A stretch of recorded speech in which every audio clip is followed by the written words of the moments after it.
So students, we will discuss about characteristics of force.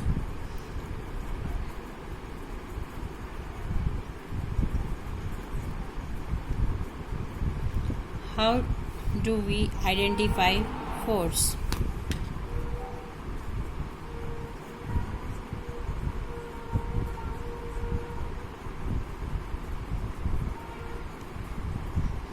There are four characteristics of force by which we can identify the force. Okay, so the first characteristic is magnitude, line of action, nature, and the point of application. These are the four characteristics of force by which we can identify the force. So let us understand all these activities, all the characteristics of force through an activity.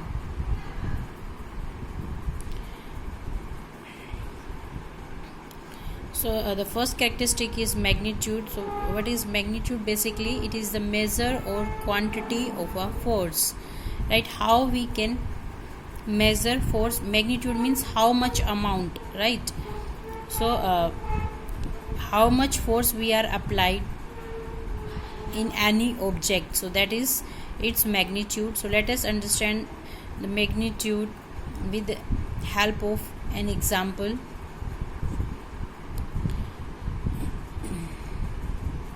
So magnitude of force is quantified in SI system and the unit of force is Newton, right?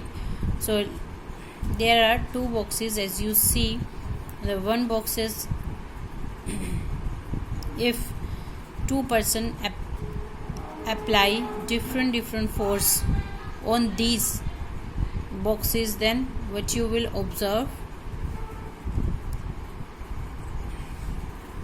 as you see, a man is applying force on this box and he is easily pushing this box, right? And but if he apply 4000 this box having 4000 Newton, required 4000 Newton force, right? But when he is trying to pushing the box, he is unable to push the box. Why is it so? Because it need large force to push the object, because this object is heavier than the previous one. So that's why it requires large force to push this object as compared to the previous one.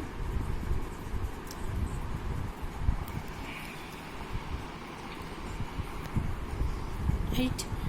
So to move the first block, he has to apply only 2500 Newton force, and to move the box, that is B, he has to apply 4000 Newton force. Means he need to apply more force in this case, right? Because the magnitude from here, what you can say, what we can conclude, the magnitude in both the cases is different, right? In the first case it is 2500 Newton, and in the second case it is 4000 Newton, right?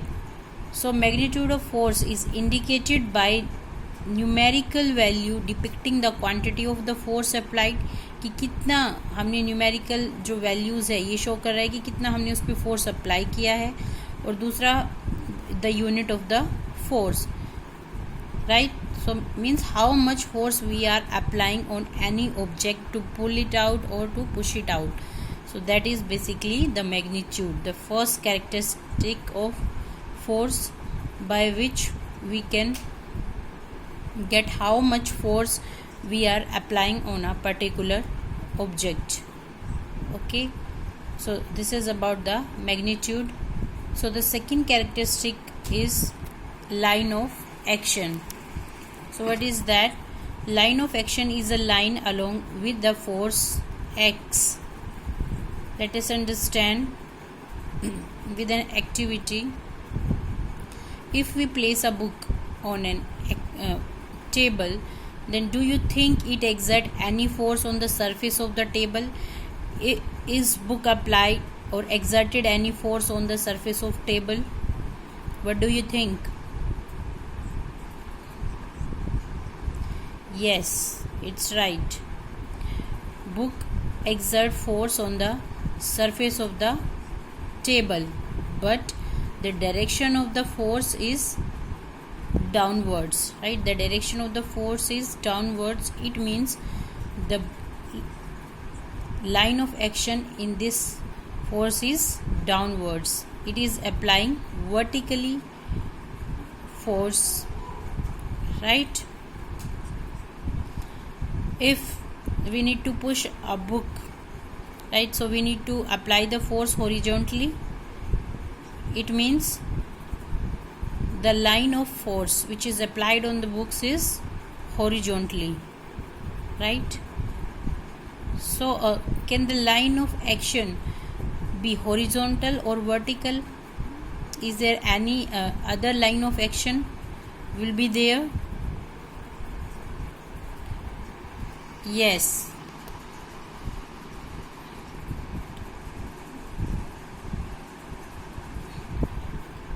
Line of action, it is not so that line of action will be horizontal or vertical. It can be inclined. Let us understand with the help of example. As you see, when a golfer hits a ball, then the force which he applies, so he applies the force on the ball with inclined line of action, right? So the line of action in this case, as you see, the ball is moving upward, is inclined.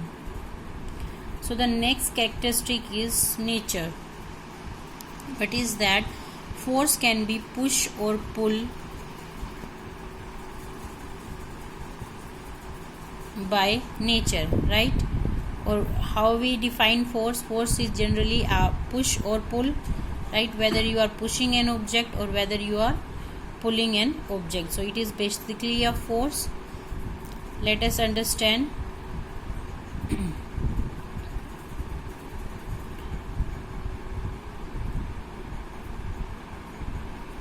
If you hitting a ball, right, in a forward direction, then what it means? You are pulling or you are pushing it, right, with the help of the stick. Or while if you take an example of truck, so it is pulling a you can say trolley behind it. So this was about the third characteristic, that is nature of the force. Now let us discuss the another characteristic, that is fourth, point of application. So how it matters? So the effect of force on a body depends on the point at which the force is applied, right? So let us understand with the help of example how the point of application affect the force. So just consider an example. See, there is a person who is trying to move an object, right, and he apply force on the upper part of the object, and what did you find? If we applied the force, then the object will fall down if it is lighter, right? So let us take, so if we apply the same force at the bottom of the object, then what happens when the point of applying push is changed? Means firstly he applied force on the top of the object. Now if the point of applying push or force is changed, then what will happen in that case? Let's see. Now he is trying to pushing the object from the bottom, and what is the result of that? If he is applied force on the at the bottom of the object, then the object will fall down on the person itself. And now take another situation. If the person is applying force in the middle of the object, so what did we observe? He is able to move the object, right? So